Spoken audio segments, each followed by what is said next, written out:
السلام علیکم میرے عزیز دوستوں، بزرگوں، ساتھیوں، ماں بہنوں، میں محمد عبدالحق قمر، تحریک مسلم شبان کا وائس پریزیڈنٹ آج آپ تمام کے روبرو ہوں۔ اور میں یہ چاہتا ہوں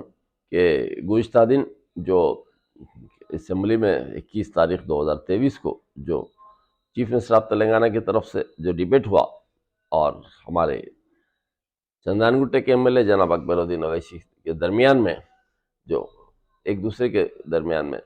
جو گرما گرم بحث ہوئی، اور جس سے عوام میں جو بات کھل کے آئی، وہ بات قابل ستائش ہے۔ جو پہلی مرتبہ چیف منسٹر نے اس طریقے سے وضاحت کی، اور واقع وہ کڑی کو میں نے محسوس کیا کہ سید ابراہیم جو محبوب نگر سے کینڈیڈیٹ تھے، اور وہ جیتنے والے کینڈیڈیٹ تھے، جو جیتنے کے دہانے پہ آ چکے تھے، ویسے ٹائم پر وہ ٹی وی نے اپنی طرف سے یہ اعلان کیا کہ ٹی آر ایس جو ہے بی جے پی وہ ہے، بی جے پی اور ٹی آر ایس ایک سکے کے دو رخ ہیں، لہٰذا آپ بجائے اس کو دینے کے کوئی سیکولر پارٹی کو دے کے جتائیں۔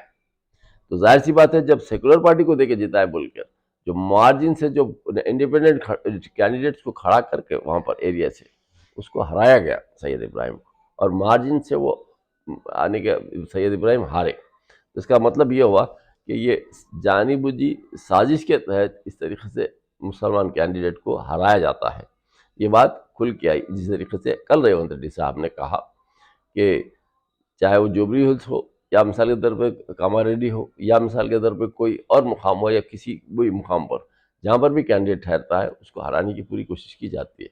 تو ظاہر سی بات ہے کہ میرا اپنی طرف سے یہ اپیل تھی مجلس اتحاد المسلمین کو، جو ماضی میں جو ہوا وہ ہوا،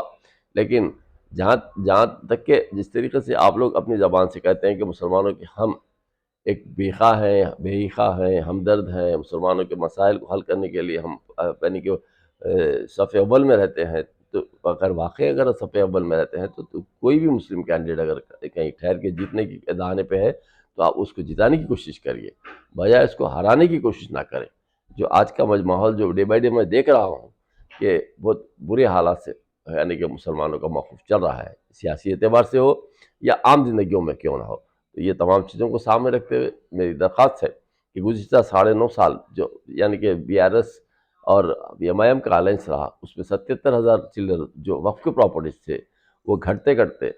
آج 20-22 ہزار پہ آ گئی۔ یہ تمام چیزیں جو ہوئی اس کی بھی انکوائری ہونا چاہیے، تاکہ مثال کے طور پر جس طریقے سے اوقافی جائیدادیں قوم اور ملت کی جائیدادیں ہیں، اس طریقے سے اس کی تباہی اور بربادی اگر ہوتے رہی اور تمام تماشائی بنے ہوئے رہے تو کل کے دن وقف جائیدادیں باقی نہیں رہیں۔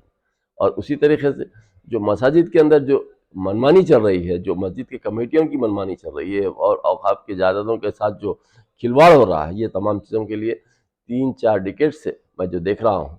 کہ بورڈ آف ڈائریکٹرز جتنے بھی وقف بورڈ میں ہیں وہی گھسے پیٹے لوگ ہیں، اور وہی نقصان پہنچانے والے لوگ ہیں، اور وہ نقصان پہنچاتے آ رہے ہیں،